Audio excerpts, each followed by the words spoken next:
Pour ne rien manquer, abonnez-vous maintenant. Berkoff dans tous ses états, ça balance pas mal sur Sud Radio.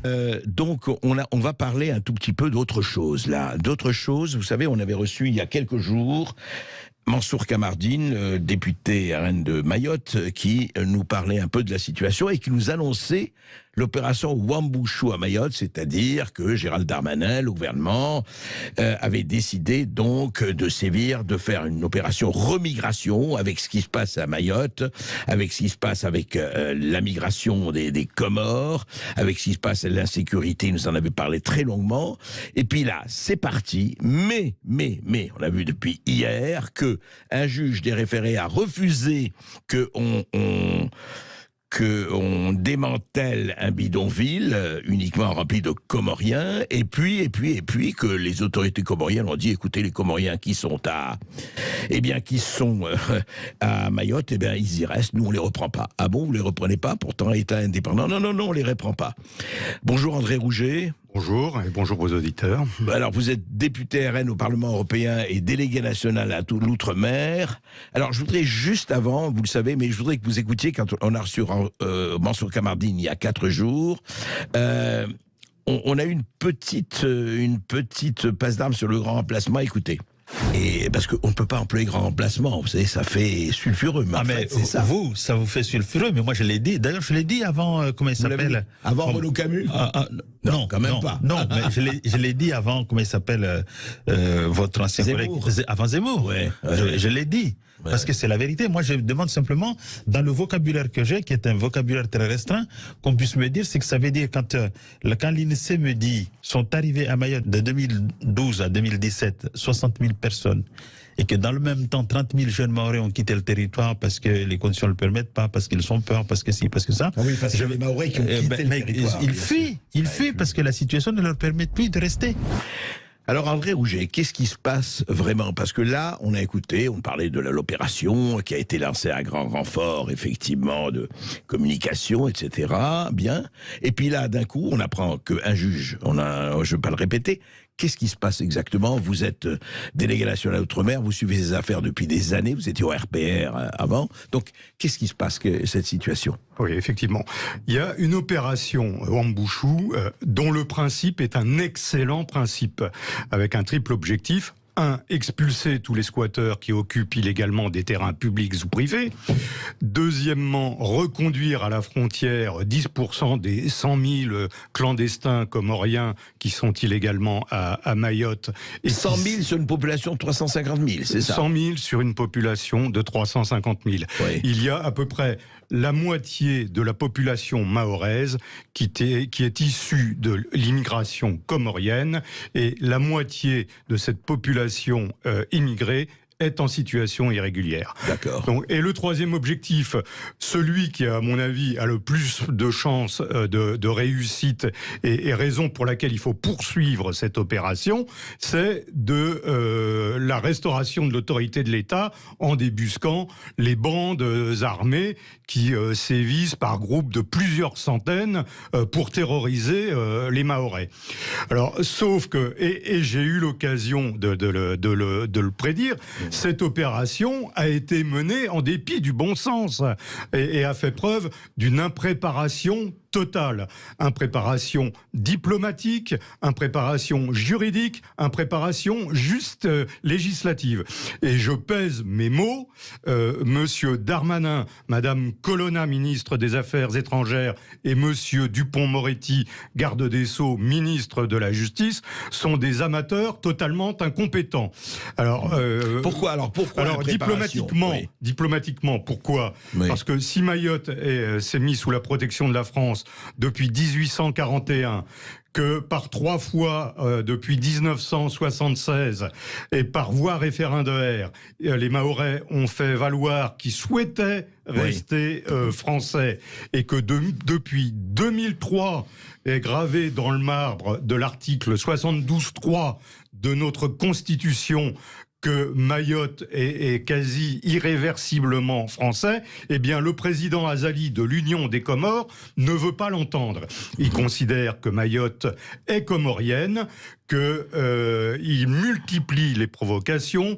Je rappelle qu'en août 2019, sur les ondes de RFI, il disait qu'il ne reconnaissait pas l'autorité du préfet de Mayotte sur son territoire, et que la réalité, c'est que la France, aujourd'hui incapable de raisonner un micro-État de l'océan Indien, parce qu'elle a fait preuve d'une lâcheté coupable envers Monsieur Azali.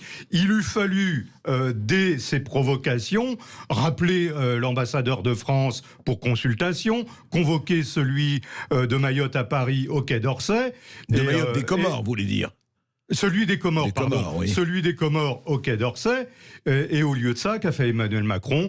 Emmanuel Macron a invité le président des Comores à l'Élysée, lui a attribué une somme de 150 millions, entre parenthèses, somme dont les Mahorais auraient bien besoin pour réaliser leur accès à l'eau potable, parce qu'au XXIe siècle, dans un département français, comme d'ailleurs aux Antilles, il y a des problèmes d'accessibilité à l'eau potable. En contrepartie de cette somme, Monsieur Azali s'engageait à recueillir ses ressortissants reconduits à la frontière. Et on voit aujourd'hui qu'il n'en est rien, que d'ailleurs Monsieur Azali ne protège pas ses ressortissants, en refusant de les recueillir, qu'il les laisse émigrer sur le territoire français de façon anarchique et agressive et violente, et que face à ce que l'on peut qualifier d'agression, la France doit réagir, si ce n'est par la force, à tout le moins par la fermeté. Alors, comment vous expliquez-vous, monsieur le député, comment vous expliquez-vous que effectivement un juge des référés a dit non, vous ne pouvez pas démanteler un bidonville, c'est-à-dire que c'est encore une fois les deux poids et deux mesures de la justice. Mais parce que, une fois encore, Monsieur Darmanin fait preuve d'un amateurisme et d'une incompétence crasse. L'article 55 de la Constitution prévoit que toute juridiction peut interdire un acte administratif, même régi par la loi.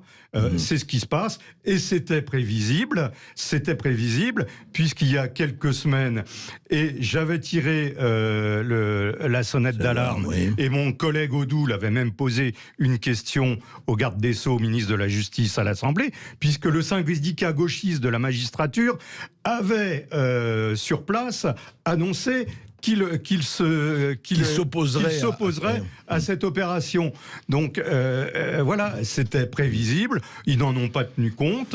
Il faut savoir que les décasages relèvent soit de la municipalité, soit de l'État. Les municipalités mahoraises ne le font plus parce qu'ils ont peur des représailles. Il y a de ça 2 ans, le maire de Koungou, dont le prédécesseur, quand même, mon ami Frédéric Dachery, je dois le rappeler, avait été assassiné par des migrants en situation irrégulière à coups de marteau.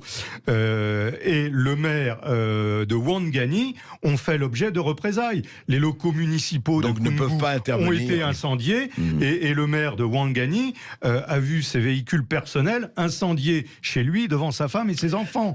Donc il y a un moment où il faut une opération Wambushu, mais il faut qu'elle soit, comme il se doit, préparée à l'amont, diplomatiquement, juridiquement. Alors, les Comores, on va pas leur renvoyer un nouveau Bob Denard, on va pas faire débarquer les paras et la Légion qui stationnent dans l'océan Indien, mais à tout le moins, on pourrait geler les avoirs en France du président Azali, des membres de son gouvernement qui ont la double nationalité, et puis il y a de ça quelques années, quand les États-Unis ont vidé leur prison, le Guyana refusait de reprendre les ressortissants, et bien les Américains débarquaient les ressortissants sur les plages, et puis après, ils se débrouillaient avec leurs autorités. Donc ce que vous dites, amateurisme,